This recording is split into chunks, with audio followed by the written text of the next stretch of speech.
Halo semuanya, kamu sedang mengalami cemas gelisah sepanjang hari? Atau kamu sering merasa kayak semacam dikejar-kejar pikiran negatif terus-menerus? Ya, ini banyak terjadi bagi kamu yang mengalami gangguan kecemasan dan juga punya masalah fisik. Nggak cuma gangguan kecemasan sih, misalnya kamu susah tidur, kemudian kamu misalnya mau punya proyek besar, atau yang lain-lain juga biasanya ini juga bisa muncul pikiran-pikiran negatif yang membuat jadi kita tidak nyaman sepanjang hari, membuat kita jadi kelimpungan, membuat jadi fisik kita jadi nggak enak ketika pikiran negatif terus datang dan kita belum bisa untuk menghandle pikiran negatif itu. Nah, ini saya akan sharing beberapa cara yang bisa membantu kamu untuk bisa mengatasi atau meringankan pikiran negatif yang sering datang itu. Saksikan video sampai habis dan bagi kamu yang baru pertama kali tonton video ini, silahkan subscribe juga ya. Dan bagi kamu juga yang belum subscribe, silahkan subscribe. Teman-teman semuanya, cara untuk mengatasinya adalah dengan cara kamu dengan mengatakan bahwa ada pikiran ini, ada pikiran negatif ini, gitu ya. Jadi kamu belajar untuk kenali pikirannya. Jadi konsep yang kita mau bawa di sini adalah bahwa kamu punya pikiran, kamu dan pikiran itu terpisah. Karena biasanya yang terjadi adalah kita menyatu dengan pikiran itu. Dalam artian, saya takut. Nah, kalau saya takut, berarti kan kamu takut. Kamu adalah takut. Jadi, kalau kita mengatakan ada pikiran takut, itu kamu sudah memberi jarak atau kamu sudah memberi space. Jadi, kamu sudah membuat disasosiasi antara kamu dan pikiran. Itu akan memudahkan dan meringankan. Contoh saja biar lebih jelas. Oke, jadi misalnya kamu punya pikiran takut mati. Pikiran takut mati yang selalu datang, walaupun kamu juga tidak mau sebenarnya ada pikiran negatif takut mati, maka kamu bisa mengatakan bahwa, oh oke, ada pikiran takut mati. Nah, gitu. Oke, saya mengakui ada pikiran takut mati. Setiap kali ada pikiran datang, oh oke, ada pikiran takut mati. Ada pikiran takut saya akan meninggalkan anak-anak saya. Jadi kalau kamu misalnya juga punya pikiran negatif, takut asam lambung naik misalnya, kamu bisa juga bilang, oke, ada pikiran asam lambung akan naik. Ada pikiran kalau saya makan, saya akan kumat.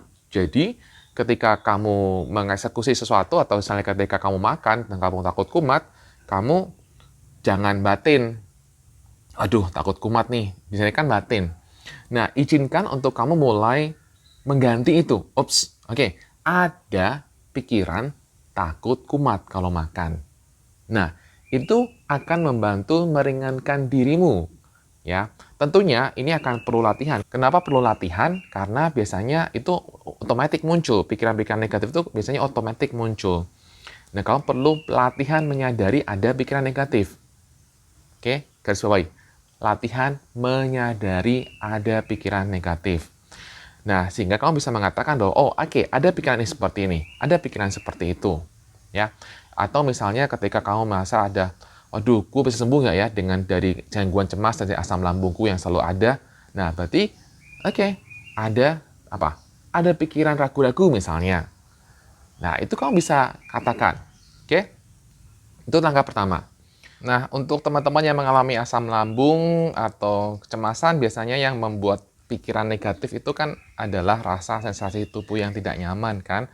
Dari mulai kemudian kembung atau nyeri di dada, kemudian tertusuk sampai belakang, kemudian pusing dan lain-lain kan.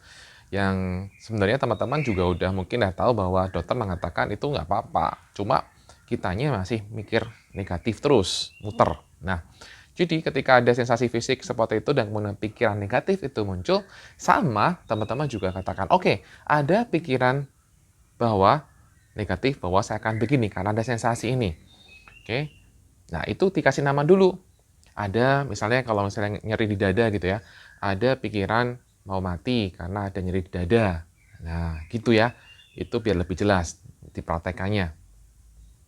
Ada kembung, kembung begah, nggak bisa sendawa. Nah, nggak bisa sendawa kemudian mikirnya apa? Oh, mikirnya nanti malah nggak sembuh-sembuh, malah nanti akan semakin tambah parah misalnya. Oke, ada pikiran semakin tambah parah kalau nggak bisa sendawa. Oke, gitu. Itu caranya untuk kita bisa langkah pertama dulu, untuk bisa lebih tenang dulu. Oke, kemudian langkah kedua adalah kamu mulai tanya, ini ada untungnya tidak? Ada untungnya nggak sih saya punya pikiran seperti ini?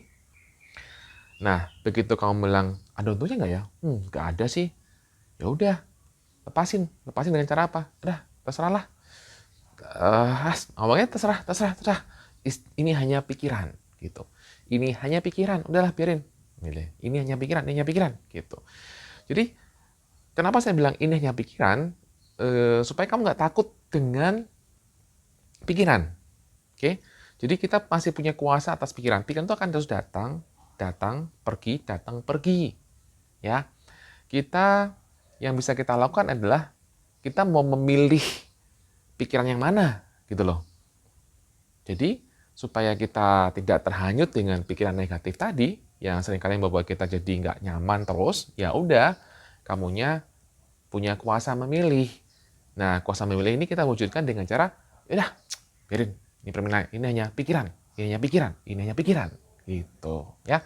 Kemudian kalau misalnya kamu ditanya, ketika kamu misalnya, ini ada untungnya nggak ya? Ada lah, nanti kalau gue benar-benar mati gimana? Misalnya ada gitu ya, pikiran seperti itu. Oke. Nah, kamu kemudian langkah yang ketiga, ya. Langkah ketiga kasih nama. Kasih nama pikiran ini. Wah, pikiran ngeyel, gitu namanya. Kasih nama pikiran si ngeyel. Oh, ada si ngeyel datang. Ada si ngeyel ini ternyata datang. Gitu.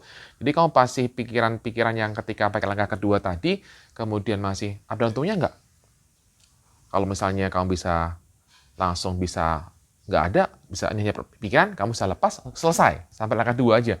Tapi kemudian kalau sampai kemudian ada yang ngeyel, iya kalau begini gimana? Nanti kalau gitu gimana? Nanti kalau kuat lagi gimana? Nah, ngeyel-ngeyel gitu ya kamu kasih nama, ada si ngeyel.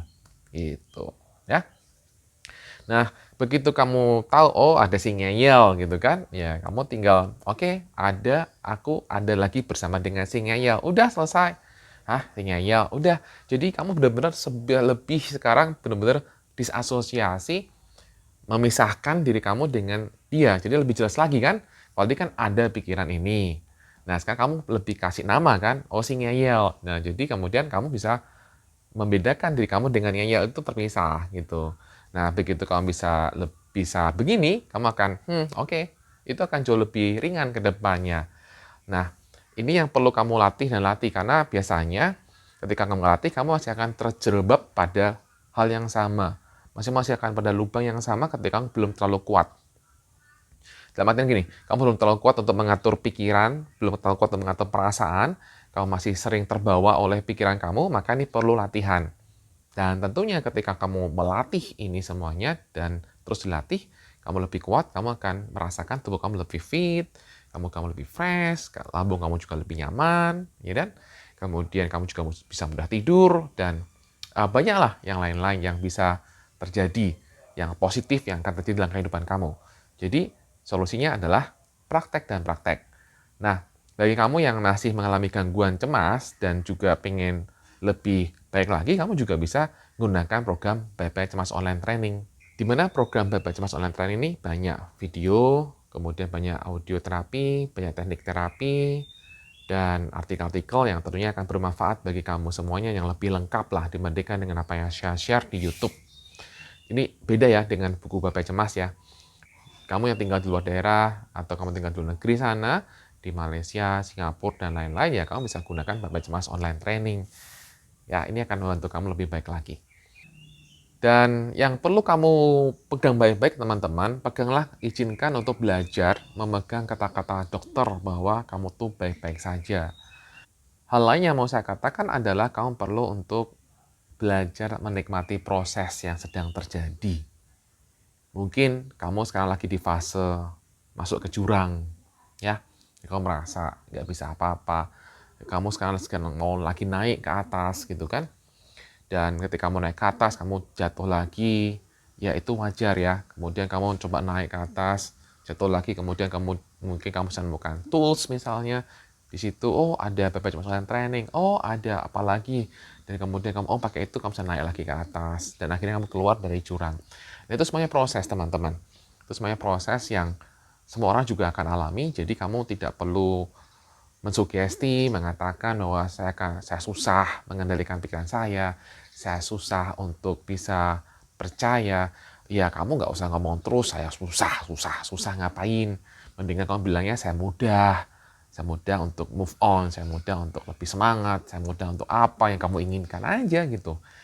Oke, dan bagi kamu yang belum tahu Instagram saya juga silahkan follow Instagram saya untuk dapat juga tips-tips bermanfaat lainnya. Demikian teman-teman, semoga bermanfaat. Bye-bye. Cemas.